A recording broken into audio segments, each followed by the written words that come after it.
Hello everyone. So welcome to our second live session where we'll talk about the detailed osteology of the upper limb.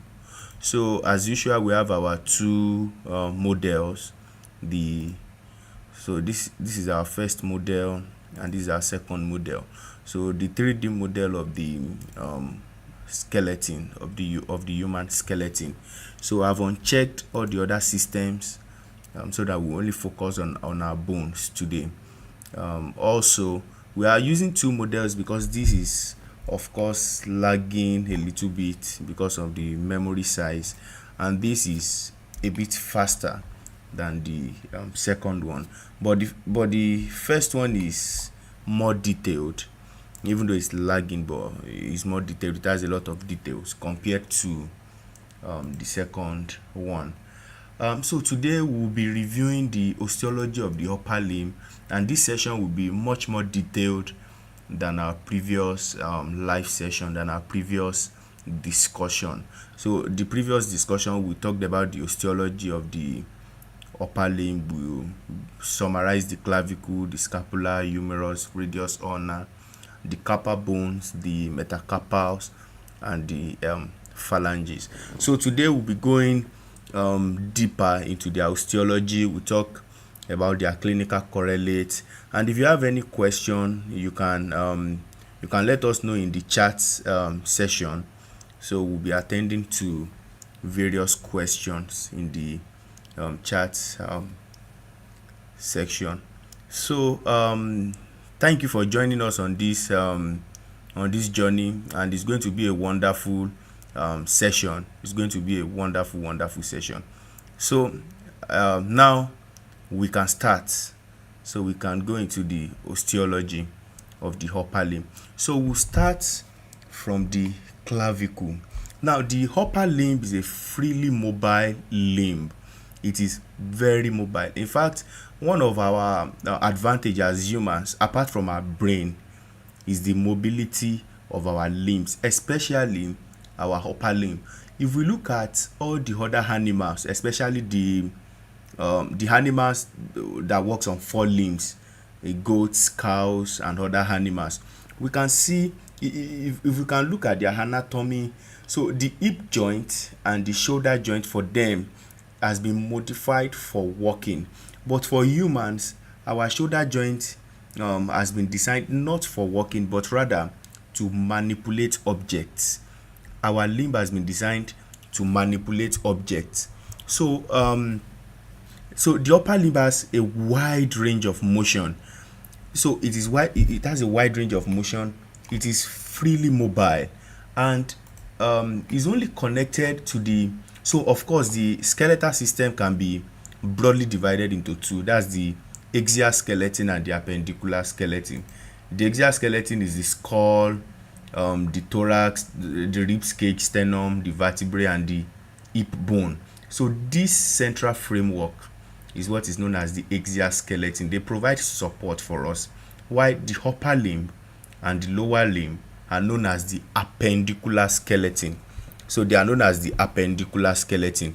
Now, the lower limb has been designed majorly to support our work and to assist with motion. So we can see the femur to the tibia and fibula and the bones of the feet. So the lower limb has a limited range of motion. It is designed more for support rather than for mobility and dexterity. But the upper limb is designed majorly for mobility and dexterity, and a little bit of support. And as you can see, we have the clavicle, the scapula. So let's go to the detailed 3D model. So as you can see, we have the clavicle. So apart from the clavicle, so the clavicle has been highlighted, so I think we can see. So this is the clavicle, and this clavicle is the only point of attachment of the upper limb to the trunk or to the axial skeleton. So apart from the clavicle, every other bone in the lower limb is free, including the scapula. So this is the scapula. So let me go to the let's go to the 3D model that is a bit. So this is the clavicle, which connects the upper limb to the exoskeleton, and this right here is the scapula. So this here is the scapula, and if we move the scapula, so we can see, so this is the scapula and this is the clavicle. So let me show us, so that as I'm highlighting the bone we can see. So this is the scapula, this is the scapula, this highlighted area is the clavicle. And generally the upper limb can be divided into 4 sections. So we have the shoulder, we have the arm.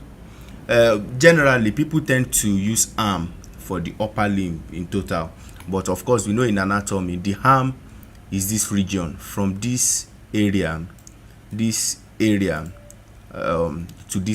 That's from the shoulder joint to the elbow joint. So that area is known as the arm, and the bony framework of the arm is this long bone here known as the humerus. So we have the shoulder made up of 2 bones, the clavicle and the scapula. Then we have the arm, which is made up of the humerus. So this area between the elbow and the wrist is known as the forearm. So it's only the laymen that refer to all the areas of this place as the arm. So the arm, technically, or in anatomy, is the region between the shoulder and the elbow, while the region between the elbow and the wrist is known as the forearm. Then from the wrist down to our fingertips is called the hand. So we have the shoulder region, or the pectoral region, if you want to use technical term. We have the arm, then we have the forearm, and then we have the hand. So those are the 4 regions, and those are that's how we'll be covering the osteology. So we start from the bones of the shoulder. We have the clavicle and the scapula.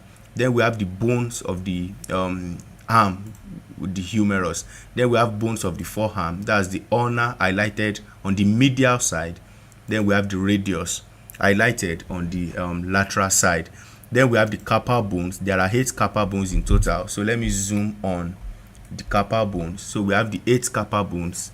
These 8 bones located here, those are the 8 carpal bones. While these 1, 2, 3, 4, 5 are the 5 metacarpals. Then from here downwards, we have the phalanges. So we have the phalanges. So we can see these other fingers have proximal, middle, and distal phalanges, but the thumb has only proximal and distal phalanges. So that's how we'll be covering the osteology today. So you can follow us on this journey. It's going to be an interesting one, and it's going to be educative. So let's go. Let me switch on the highlighting. All right, so now we'll start from the clavicle. Generally the clavicle, of course, is also called the collarbone by the laymen. So the clavicle is also called the collarbone. It can be palpated. You know, if you touch the chest, the upper border of your chest, you can see that bone, that prominent bone. That is the clavicle. So this bone here, that's the clavicle. This highlighted bone is also known as the collarbone. So generally it supports, or it attaches the rest of the upper limb to the exoskeleton. So it's connected to the sternum. So this is the sternum. So this area is known as the manubrium of the sternum. This area is the manubrium of the sternum, and we can see at this tip of the sternum we have an articulating surface for the clavicle. So this joint is known as the sternoclavicular joint, and that is the area where the clavicle attaches to the sternum. So it is known as the sternoclavicular joint, and it is is actually a synovial joint. It's a synovial type of joint. So on the lateral side, the clavicle attaches to the scapula. So it attaches to the scapula. Let's go to our to the detailed model. So this is the scapula. Now this prominent area of the scapula here is the acromion. So this acromion is the point where the clavicle attaches to, and we call it the acromioclavicular joint. Because that's where it attaches, it is known as the acromioclavicular joint. Sorry, I think I'm having issues with the network. Okay. Sorry, I'm trying to...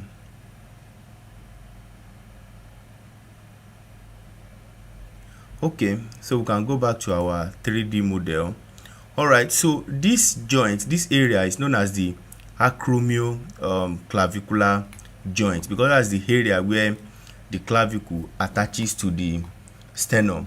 So now, on the medial side of the sternum, so this sternum, if we look at it from the top, if we actually go to the superior view, so let's go to the superior orthogonal view, and let's switch it like this, we can see the clavicle traces a roughly S shape. So we can see, we can follow my cursor.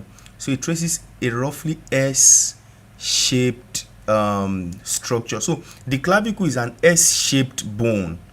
So it is convex anteriorly on the medial side, and it is concave anteriorly on the lateral side. Broadly, the clavicle can be divided into two parts: the medial 2/3 and the lateral 1/3. So the clavicle is made up of thirds. We have the lateral 1/3, the middle 1/3, and then the medial 1/3. So the medial 2/3 is roughly cylindrical in cross section. Let me bring it out from this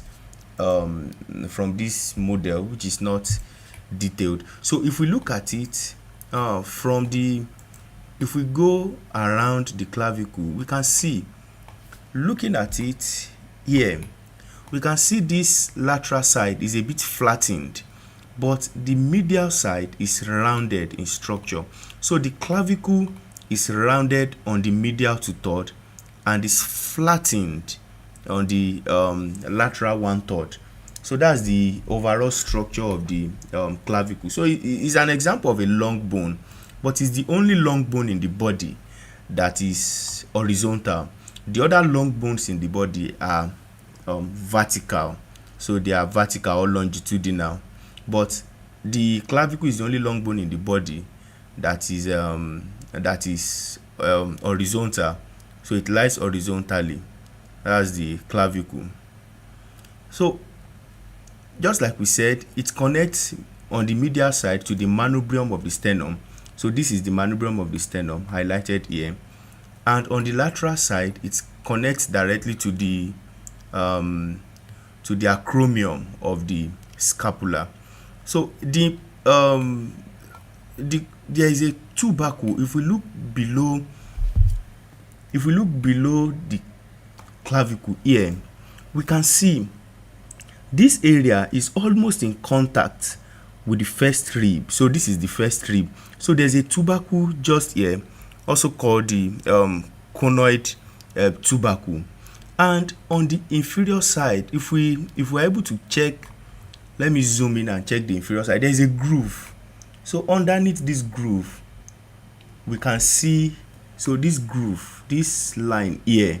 So the subclavian vessels, some vessels passes through, the subclavian vessels and artery actually passes across the first rib here, and here they pass under the clavicle into the axillary region here.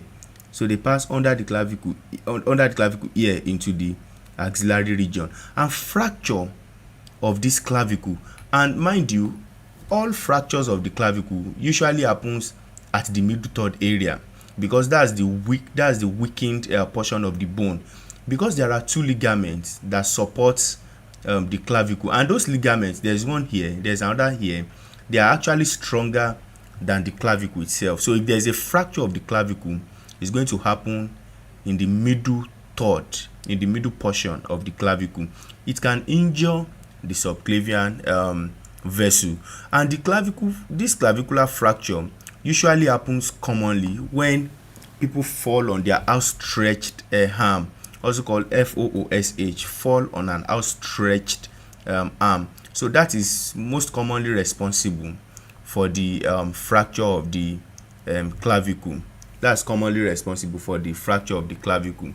And a little bit of embryology is actually the first bone to begin ossification, but it's also the last bone to complete ossification. That happens around 21 years of age.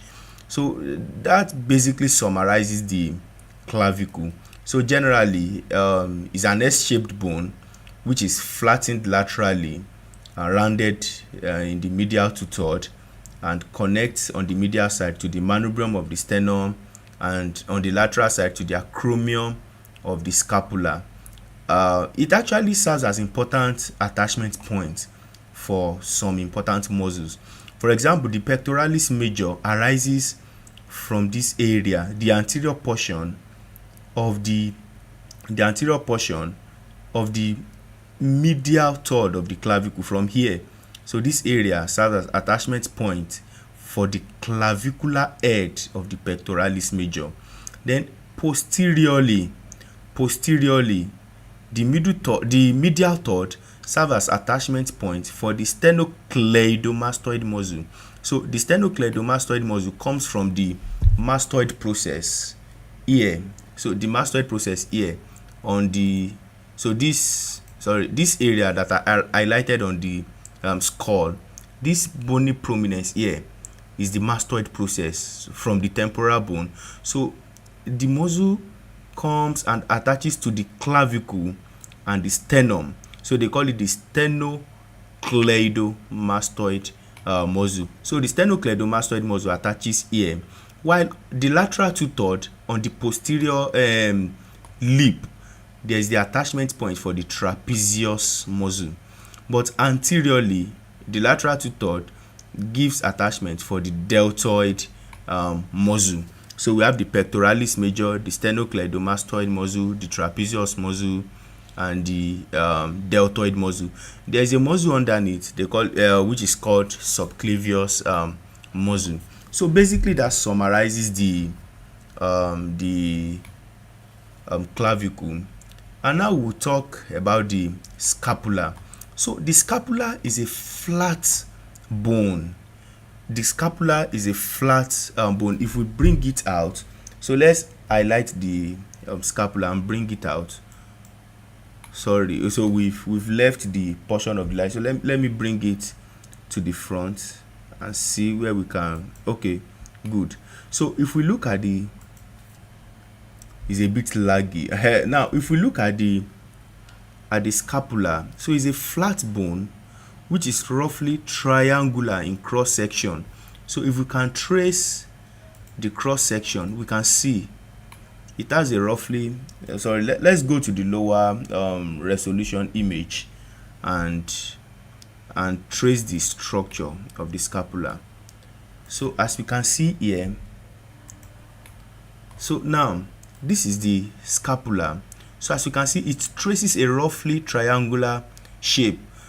Triangle has three sides. So we have the medial border, that's the medial side. There's the lateral border or the lateral side, and then there's the superior border or the superior side. So a triangle has three sides and three angles. Same thing with the scapula. So we have the medial border, we have the lateral border. The junction between is known as the inferior angle of the scapula, inferior angle of the scapula, while the junction between the medial border and the superior border is known as the superior angle of the scapula, while the junction between the lateral border and the superior border is known as the lateral angle. So this area is the lateral angle of the scapula. But one thing is, the lateral border, the lateral angle of the scapula has been modified into the glenoid cavity. So as we can see, it has been modified into this rounded structure, the glenoid cavity. It's a very shallow cavity, and it articulates with the head of the humerus here. So we can see this is the glenoid cavity. So the scapula is a roughly triangular in cross section. So it has 3 sides and 3 angles. The medial border, that's the medial side, the lateral side, the superior angle, inferior angle, and the lateral angle. And it has the posterior surface and the anterior surface. So let me bring it out a bit so we can see very well. So this is the scapula here. So let's zoom in on it. So as you can see, this is the anterior surface. This area is the anterior surface of the scapula, while posteriorly we have the posterior surface of the scapula. Now at the posterior surface there is a ridge. So if we go to the posterior view, so we can see on the posterior surface there is a ridge that divides it into 2. So we can see this ridge that I'm tracing here. This is known as the spine of the scapula. This is the spine of the scapula. So it continues laterally. If we trace the spine laterally and we come laterally like this, so this spine continues laterally as the acromion. So this projection here is known as the acromion. Now this spine of the scapula divides the posterior surface into 2. We have one above the spine and we have one below the spine. So the one above the spine is known as the supraspinous fossa. That is above the spine, supraspinous. So this is known as the supraspinous fossa. And the one below the spine is known as the infraspinous fossa. So the infraspinatus muscle originates from the infraspinous fossa, specifically the medial 2/3, while the supraspinatus muscle originates from the supraspinous fossa. So the spine of the scapula continues laterally, as you mentioned, as the acromion of the scapula, So this acromion, this structure is the lateral end of the spine of the scapula. So it provides origin for the deltoid muscle. So deltoid muscle anteriorly and also the trapezius muscle posteriorly. Now, if we look at the scapula, the superior surface, let's go to the lower resolution image. So the superior surface, if we trace the superior surface from the medial end to the lateral end, we can see there's a shallow dip, there's a depression here, there's a deep depression which is not pronounced there. But if we go to our high resolution, sorry we are switching, but this is a bit laggy. So now if we trace this superior surface, you can follow my 3D cursor. If we follow the superior surface from the medial end to the lateral end, we can see there's a notch here. This is known as the scapular notch. There's a ligament that bridges this notch. We call it the transverse ligament, the transverse ligament of the scapula. And lateral to the notch, there's a knuckle-like projection.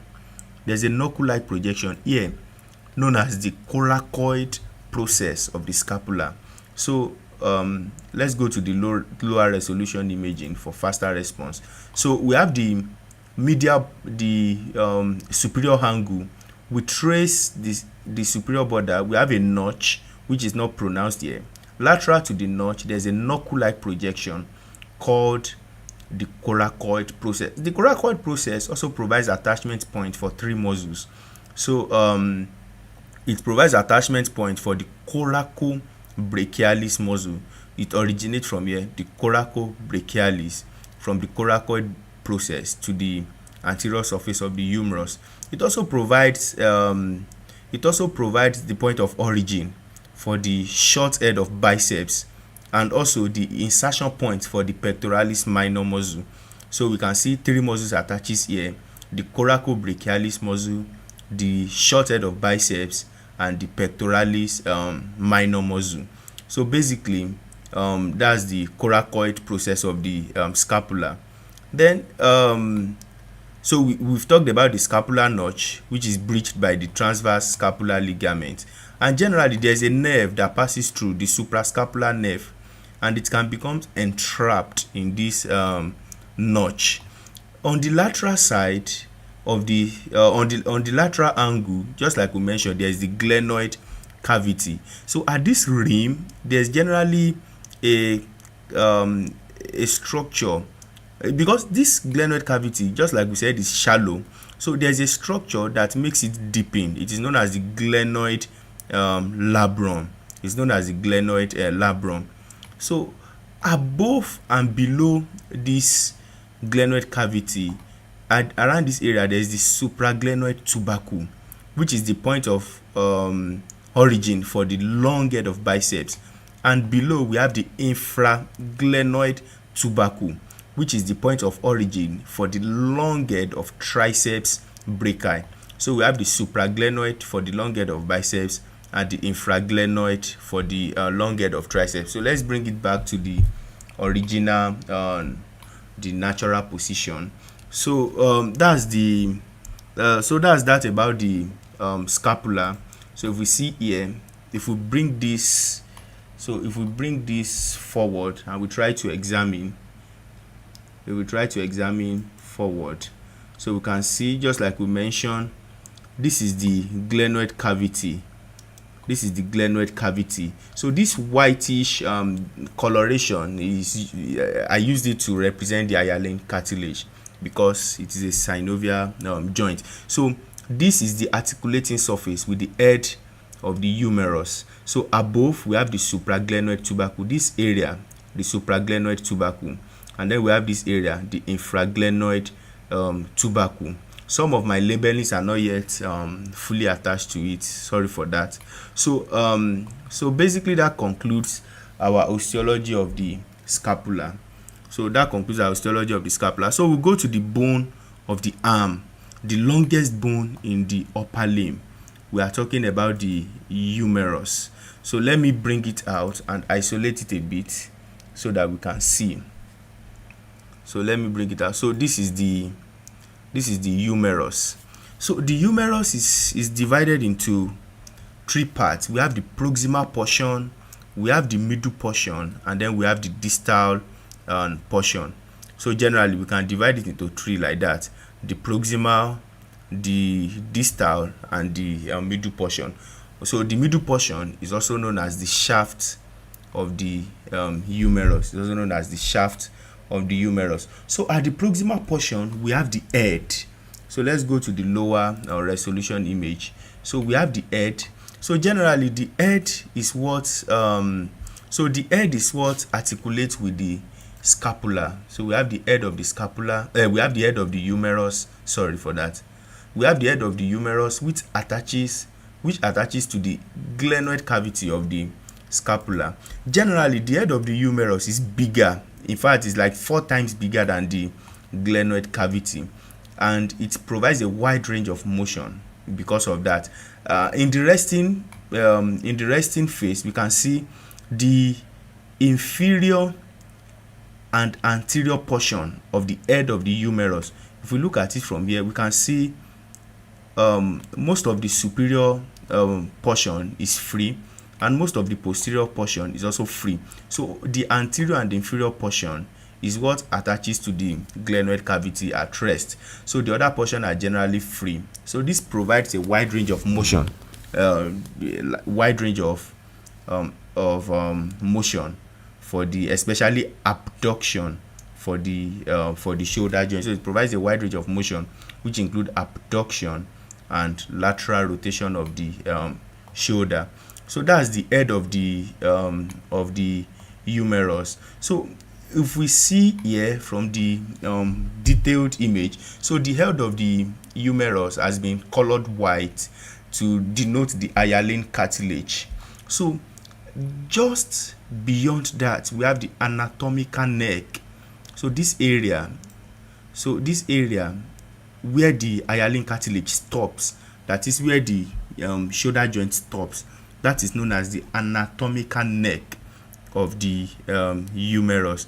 So it is the anatomical neck of the humerus. So distal to the anatomical neck, we have two tubercles. We have the lesser tubercle, also called the lesser tuberosity, and the greater tubercle, also called the greater tuberosity.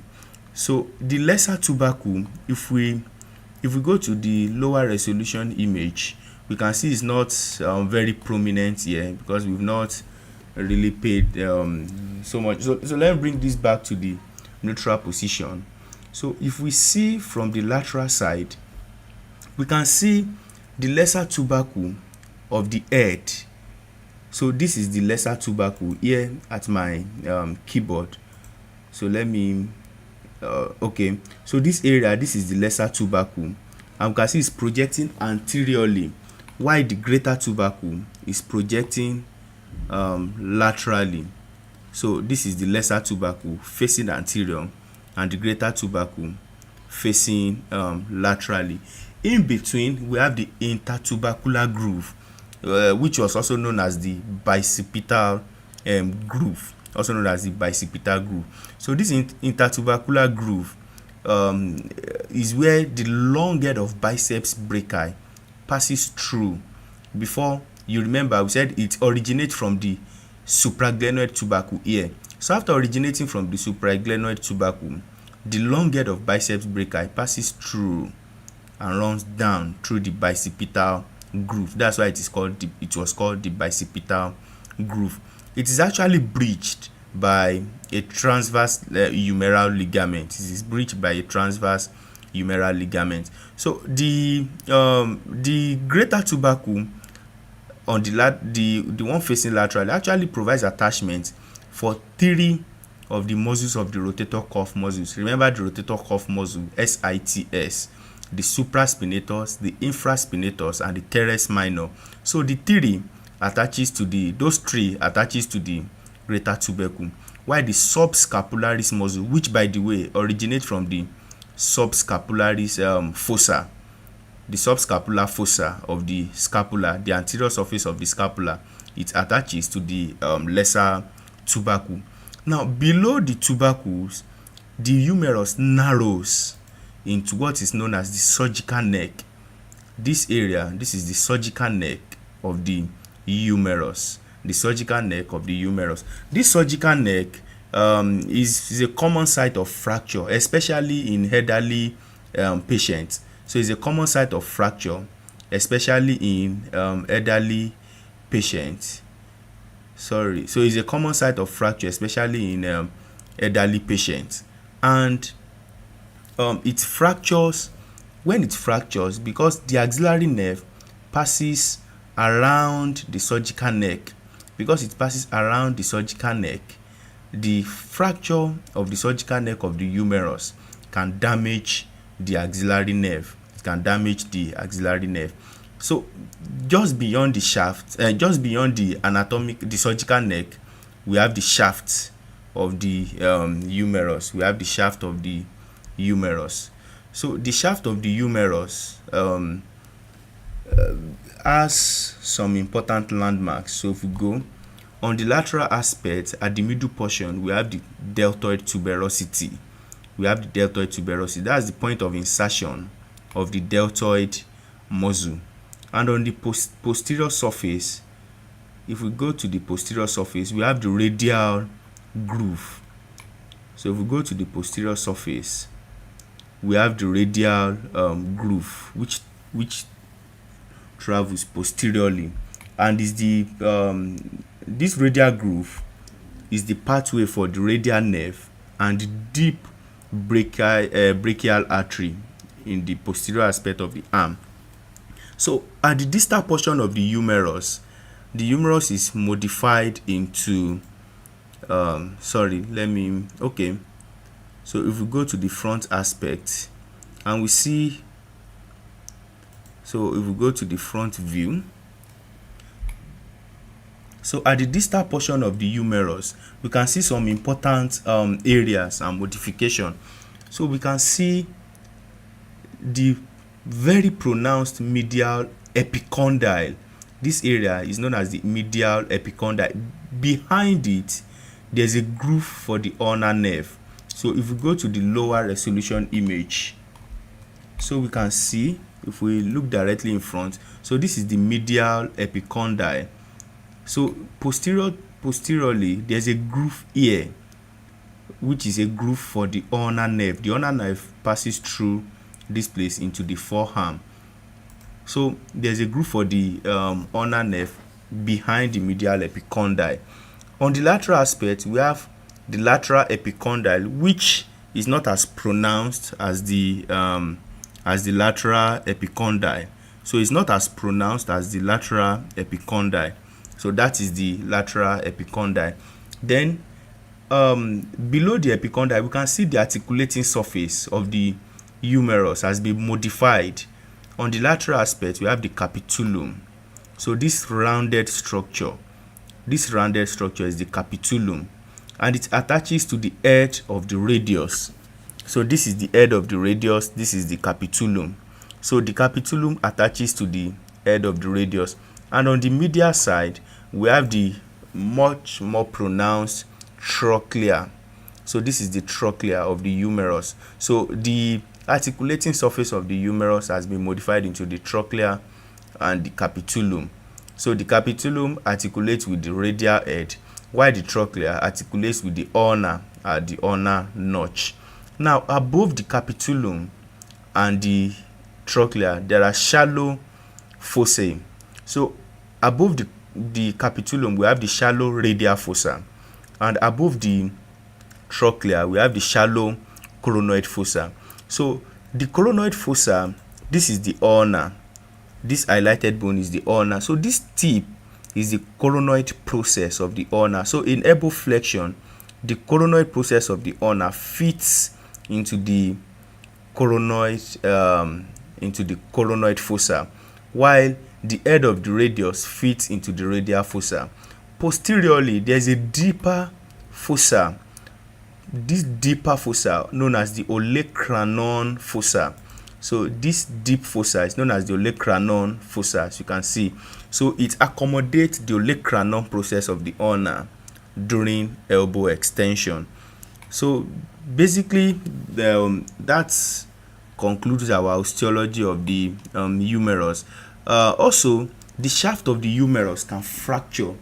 There could be fracture of the shaft of the humerus, which can damage the radial nerve as it travels in the radial groove on the posterior side, and also the deep brachial artery.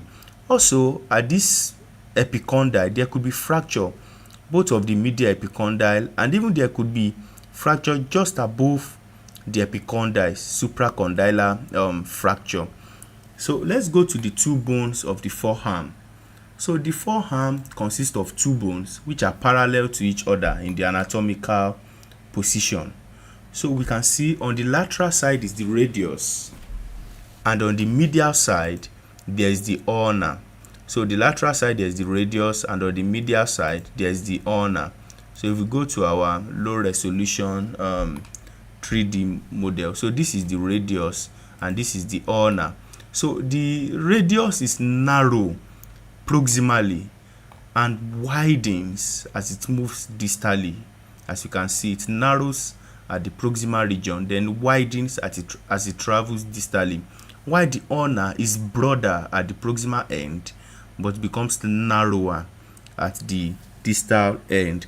So at the elbow joint, just as we explained initially, the humerus attaches to the ulna and the radius via the capitulum and the trochlea, but distally at the wrist joint, only the radius connects to the wrist bone. The ulna does not have a direct articulation with the carpal bones.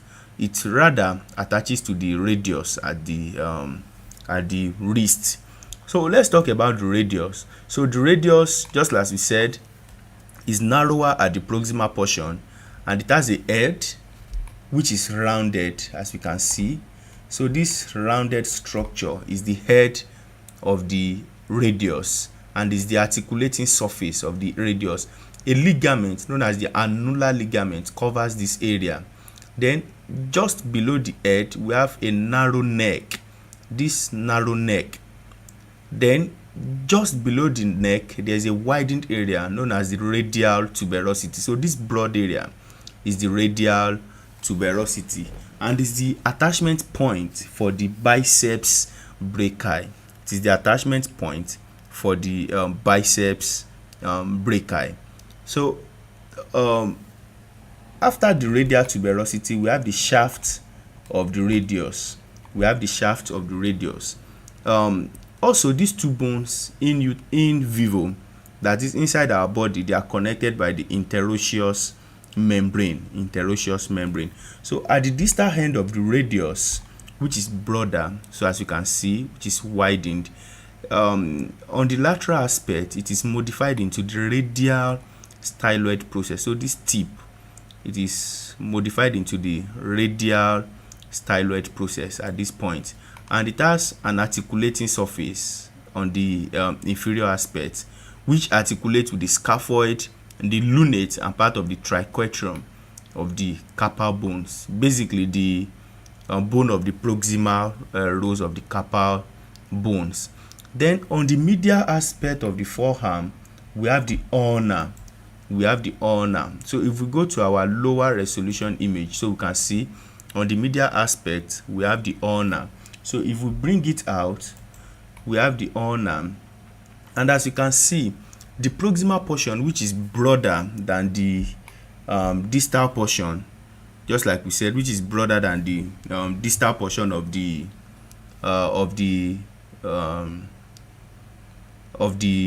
unlike the radius, which is, sorry for that, so unlike the radius, which is narrower, the proximal portion, the ulna is broader at the distal. The ulna is broader at the proximal portion, and as you can see, it has these two projections and a notch in between. So this here is known as the olecranon process, which, as we've said the other time, fits into the olecranon fossa of the ulna during elbow extension. And at this point we have the coronoid process. Now, not to be confused with the coracoid process of the scapula. So this is a coronoid process, not a coracoid process. So this coronoid process fits into the coronoid fossa of the humerus during elbow flexion. And then in between we have the trochlear notch. So in between we have the trochlear notch, which fits the trochlea of the humerus, just like we explained in this highly detailed, more detailed anatomy model. So we have the coronoid process fitting into the coronoid fossa here, and the trochlear notch, the spacing between the coronoid process and the olecranon process is fitting into the trochlea. Now, on the lateral aspect of the proximal portion, there's a notch for the head of the radius at this portion. So this attaches to the head of the radius and is known as the proximal radioulnar joint. So that is the proximal radioulnar joint. Sorry, I think I'm having issue with the network. Let me quickly fix that.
So sorry for that. I'm trying to fix the network a bit, but although it's still having problems, issues, but I hope it's not lagging so much. So the ulna on the proximal end of the ulna has a notch at the proximal portion, the proximal end, for for attachment with the radial head. And also, if we move distally, we have the tuberosity of the ulna here, just medial to the tuberosity of the radius. So that is the point of attachment for the brachialis muscle. Remember, the point of attachment for the coraco for the biceps brachii is on the radial tuberosity. So, but that of the brachialis is on the ulnar tuberosity. So also, if we move distally, we have the shaft of the ulna, which becomes narrow. Just like we said, the proximal end of the ulna is broader, while the distal end of the ulna is narrower. So as you can see, so the ulna becomes narrower as we move distally. So let's bring this back to the anatomical position. So, and by the way, there is this angle here. We call it the carrying angle of the elbow. As we can see, the forearm does not align perfectly with the arm, so there's a slight deviation laterally. So as you can see, if we trace this downward, there's a deviation here. So that's known as the carrying angle of the elbow. So as you can see here, there's a slight deviation. So that is because of the structure of the trochlea, because of the trochlea of the humerus. So if we see the trochlea, if we see the medial end is inferior and projects like this, thus it deviates the head of the ulna slightly to the lateral side. So it's what is responsible for the carrying angle. So we call it the carrying angle of the elbow, the carrying angle of the elbow. So distally, the ulna becomes narrow, and just like we said, it doesn't attach to the carpal bones and is modified laterally to the ulnar styloid process. So in the anatomical position, the radial styloid process is more inferiorly, is located more distally than the ulnar styloid process, and this is important, especially when identifying fractures, because sometimes the radius can fracture, and the fracture happens very commonly on the distal third. The junction between the proximal 2/3 and the distal 1/3 of the radius is commonly fractured, and it usually happens when someone fell on an outstretched arm. Is actually a natural instinct that if you want to fall, you stretch out your arm in order to protect your body from sustaining most of the damage. So it's an evolutionary response for humans. So when you want to fall, we tend to stretch out our hand in order to cushion our fall. So thus, it's very common for people to fall on outstretched arm or on outstretched hand. And when people fall like that on outstretched hand, so the radius is also one of the bones that can fracture easily, and that fracture happens commonly at the junction between the proximal 2/3 here and the distal 1/3.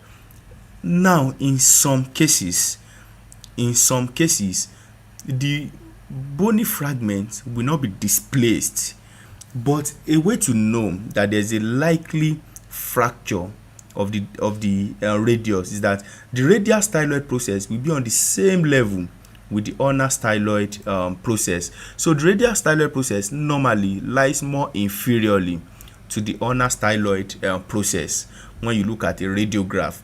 But if there's a fracture, then the radial styloid process can be on the same level as the ulnar styloid process. So that's that. However, most fracture of the radius becomes displaced. So depending on the direction of the displaced, there are certain eponyms that they use to describe this fracture. So this is the distal end of the radius, this is the proximal end. So if there's a fracture here and this proximal end is displaced posteriorly, that is, it shifts backward, then that fracture is known as a Colles fracture. It's known as a Colles fracture. So a Colles fracture happens when people fall on outstretched arm and they fall on the palm. Now, when you fall on outstretched arm, it's very common to land on your palm. So most of the time when that happens, there could be fracture of the distal end of radius with proximal or with posterior displacement of the distal fragment. So fall on the outstretched arm, leading to a fracture of the junction between the proximal 2/3 and the distal 1/3 of the radius, with posterior dislocation of the distal fragment. That is then known as a Colles fracture, and it produces a kind of deformity they call dinner fork deformity. Now, this is the proximal end is coming down, then because the distal end has been shifted backward, so this kind of comes back before going back to the hand, so it kind of resembles a dinner fork. So that's why it is called a dinner fork deformity. Now, some people, especially elderly patients, especially elderly people, they can fall on the dorsum of the hand when they fall. So some people fall on the dorsum of the hand when they fall. If that happens, then the displacement can happen anteriorly instead of posteriorly. It can happen anteriorly, and that is known as the reverse Colles fracture, also known as a Smith fracture. Fracture. So those are some important eponyms for the fracture of the distal end of radius. So we've covered the forearm bones. So now let's talk about the carpal bones. So let's talk about the carpal bones. So if we go to the lower resolution image, here, so I'm going to highlight the carpal bone. So we have the first carpal bone, the second, third, fourth, fifth, sixth, seventh.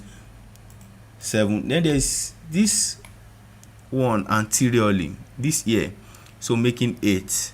So we have 8 carpal bone. If we go to the highly detailed image, you can see it more clearly. So let me zoom in and bring it up a bit. Okay, so we have the first carpal bone, the second, so we have the first carpal bone, the second, the third, the fourth, the fifth, the sixth, the seventh, and the 8th.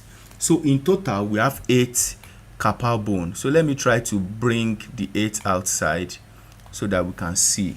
So these are the 8 carpal bone. So as you can see from here, so these are the 8 carpal bone. So we'll be using these two.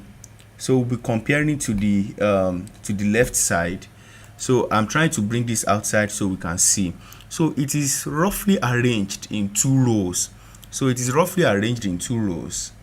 we have the proximal portion, the proximal row. We have the scaphoid, the lunate, then we have the triquetrum. Sorry, it's a bit lagging. We have the triquetrum and then the pisiform. So those are the 4 bones in the proximal row. So let's bring the 4 bones of the proximal row, let's bring them back to the anatomical position so we can see them as they are in the body. So as you can see, so these are the bones of the 4 of the proximal row. So we have the scaphoid, which is boat shaped. So this scaphoid is the boat shape and is the one that takes majority of the articulation with the radius at the wrist joint. So this is the scaphoid. So it is the most commonly fractured carpal bone. It is actually the most commonly fractured carpal bone. It can be felt at the floor of what is known as the anatomical snuff box. So we'll cover those regions in our upcoming video. And by the way, you can subscribe if you are not subscribed to ABC Tutorial. Follow us. We'll be talking more about important videos later on. So we've released cardiovascular systems, a lot of videos actually on the cardiovascular system. We even talk about the circulation of the brain, circulation of the neck, the heart itself, the great vessels in the body, that's the aorta, the vena cava. We talked about the lower limb circulation, the upper limb circulation. We've actually talked about all this in detail, so you can see and check our channel for that. So the scaphoid bone is the most commonly fractured carpal bone. Out of the 8, it is the most commonly fractured. And also because of the anatomical structure, there could also be a vascular necrosis of the scaphoid. In fact, after the femoral head is the most commonly affected bone when it comes to avascular necrosis. So after the femoral head, the scaphoid bone is the next bone that suffers the most when it comes to avascular necrosis. So just medial to the scaphoid bone, we have the lunate. So this here is the articulates to the with the articulating surface of the radius. So the scaphoid is the most commonly fractured. The lunate is the most commonly dislocated. So the scaphoid fractures most commonly out of the carpal bones, while the lunate dislocated more commonly. And lateral to the lunate, we have the triquetrum. So we can see here, this is the triquetrum. So the triquetrum bone attaches to the lunate. It also contributes slightly to the wrist joint. And anterior to the triquetrum, we have the pisiform. So this is the pisiform. So the pisiform is attached on the anterior portion of the triquetrum bone, on the anterior portion of the triquetrum bone. So if we look at it from the anterior side, so we can see that this posterior row, they form a convex shape, as we can see. In fact, by the time we bring everything together, we'll see that they form like half of a semicircle. So as you can see, if we trace like this, we can have a semicircular structure. So this proximal row forms the we should call the arc, the arc of the semicircle. You can see the arc of the semicircle, which is completed by the trapezium. So we have the scaphoid, the lunate, the triquetrum, and the pisiform in the proximal row of the carpal bone. So at the distal row, we have another 4 set of bone. So first we have the trapezium. So this is the trapezium. So let me bring it back to the neutral position. So this is the trapezium.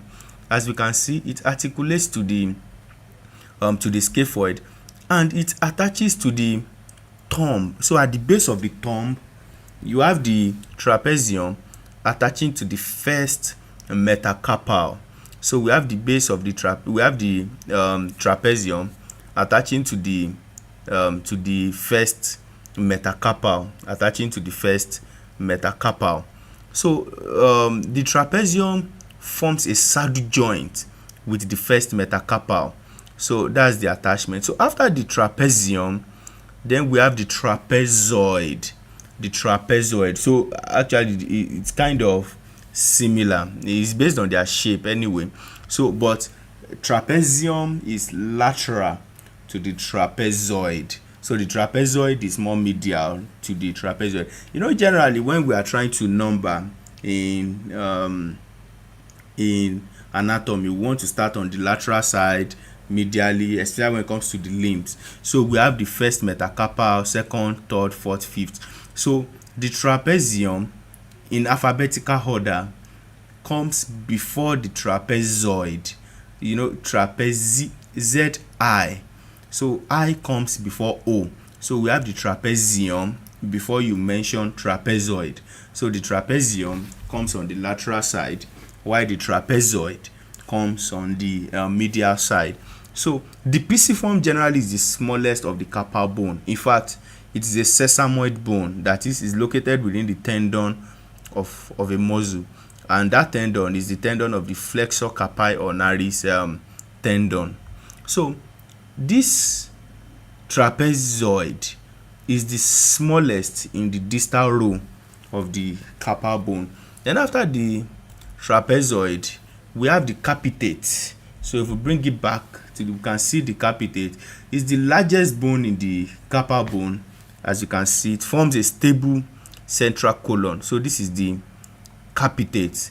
And then finally we have the hamate. So if we look at the hamate, we can see it has a hook-like structure. This hook at the tip, so we call it the hook or the annulus of the hamate. So if we bring it back, sorry for that, if we bring it back to the neutral position, so as you can see, so we have the carpal bones. Now they are complete. So we have the scaphoid, the lunate, the triquetrum, the pisiform, the trapezium, trapezoid, capitate, and hamate. There's a mnemonic to remember them. So you can just use some lovers try positions that they can't undo. So some lovers try positions that they can't undo. So some stands for the scaphoid, the lovers, the L stands for the lunate, the tri, that's the T, will stand for the triquetrum, while the positions, the P, will stand for the pisiform. Then we have the other T. Some lovers try positions that, okay, sorry, that will be the that. So that will be for the trapezium. Then they, that will be for the trapezoid. Then the cant, that will be the capitate. And the undo, that will be the hamate. So some lovers try positions that they can't undo. There's another mnemonic, of course. I prefer that one because the statement in itself is easy to relate with. So you can also use she loves to pat Tom's two cold hands.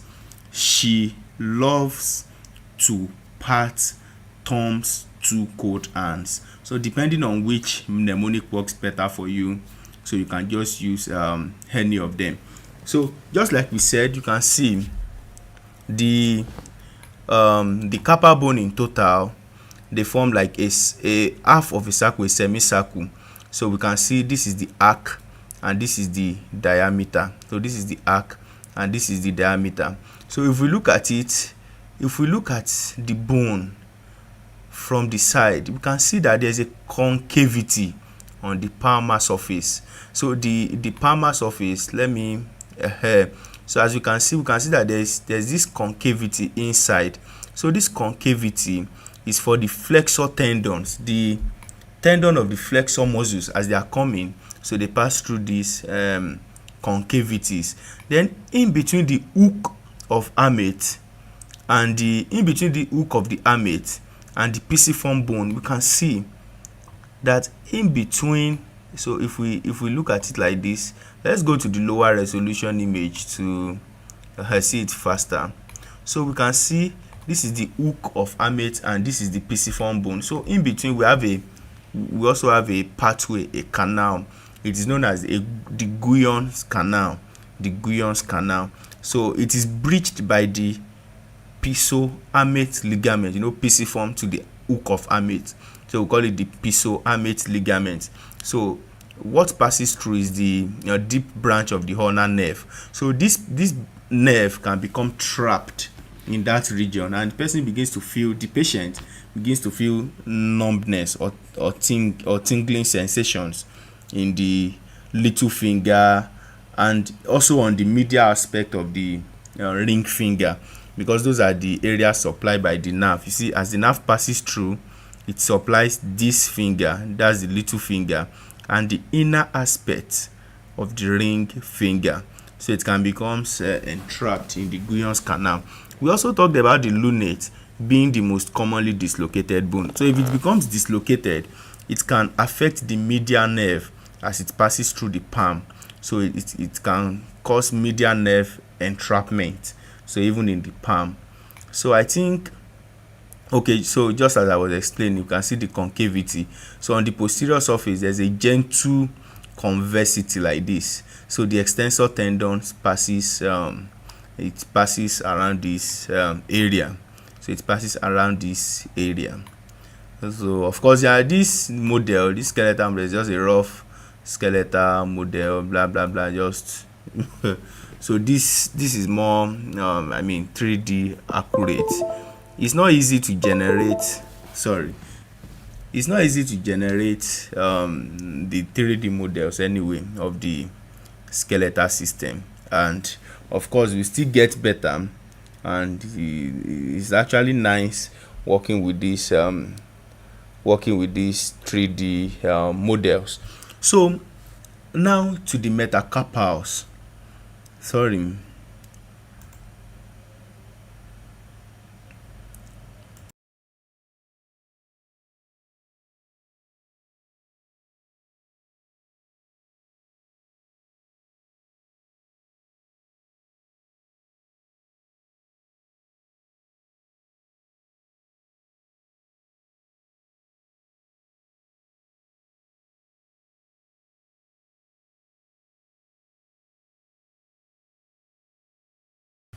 Sorry, took a break to just take a sip of water. So, all right. So now the palm, the bony framework of the palm is formed by the metacarpals. So we have 5 metacarpals, just like I explained initially. In anatomy, numberings are usually done starting from the lateral aspect. So we have the first metacarpal, second metacarpal, third metacarpal, fourth metacarpal, and the fifth metacarpal. So and the fifth metacarpal. So so that's that. So we have the first, second, third, fourth, and the fifth metacarpal. So the first metacarpal, which is located on the lateral aspect, forms is the palm at the base of the thumb. So is the palm at the base of the thumb. It is shorter than the other metacarpals. So if we bring it out, so this is the first metacarpal. Generally, all metacarpals have a base, a head, and a shaft. So the proximal portion is known as the base of the metacarpal. The middle portion is known as the shaft, and this portion is known as the head of the metacarpal. So the first metacarpal is shorter if we compare to the other metacarpal. It's shorter and a bit more robust than the other metacarpal. Of course, the thumb is short, so it is shorter than the other metacarpals. So if we bring it back to the neutral position, so this is the second metacarpal. So you can see it's longer than the first. Also, it has a base, a shaft, and a head. And this is the third. That forms the central of the palm. Then we have the fourth metacarpal and the fifth metacarpal. So that makes it 1 to 5. So first, second, third, fourth, and the fifth metacarpal. Okay, so the head of the metacarpals, of course, when these metacarpals,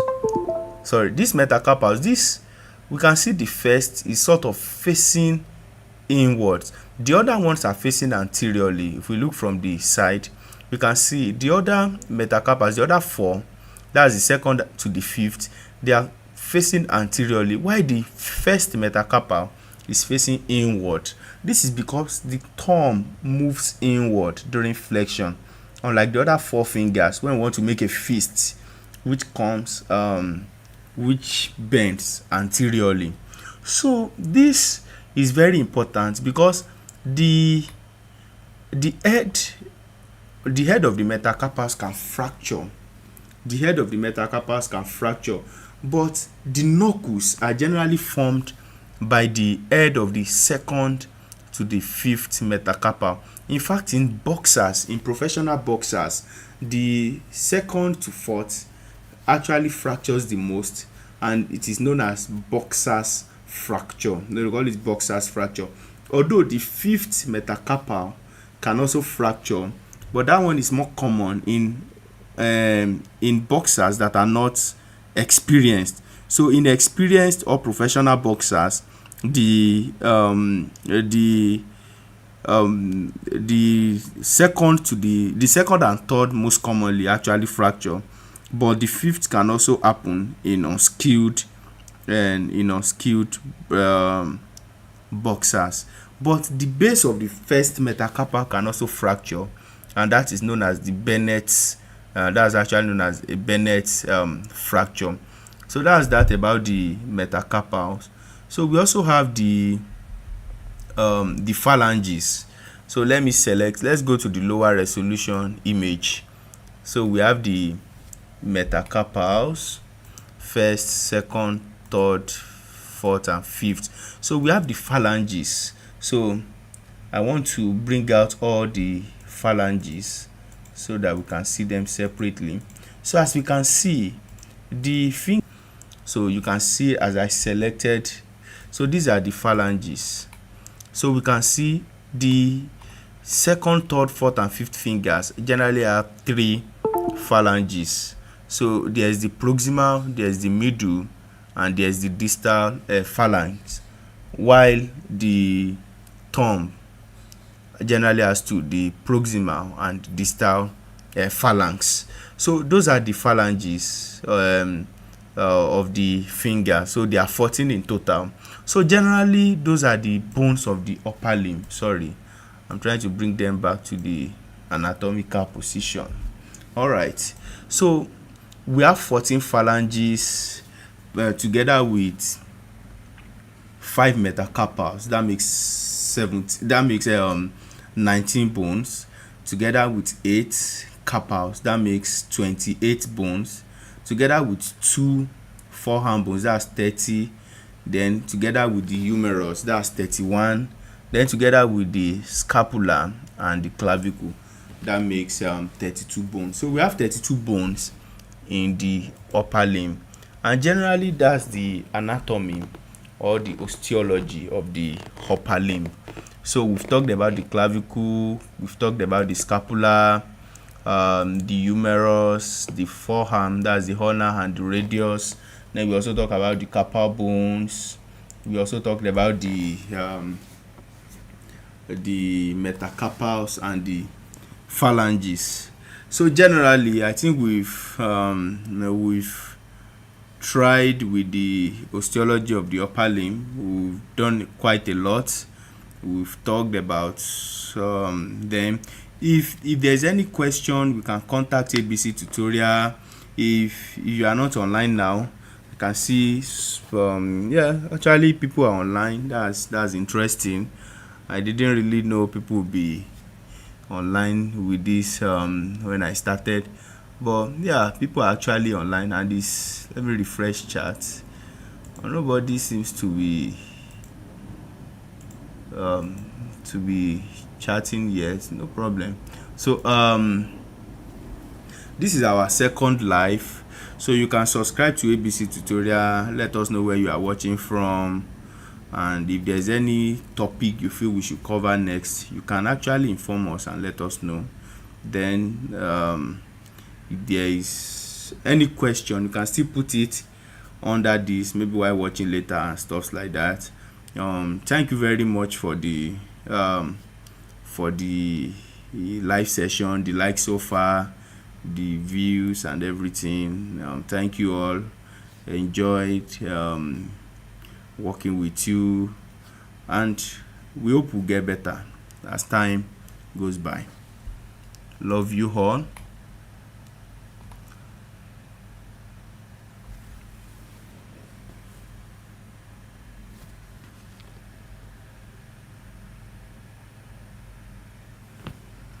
Let me just wait a little bit and see if people are leaving already.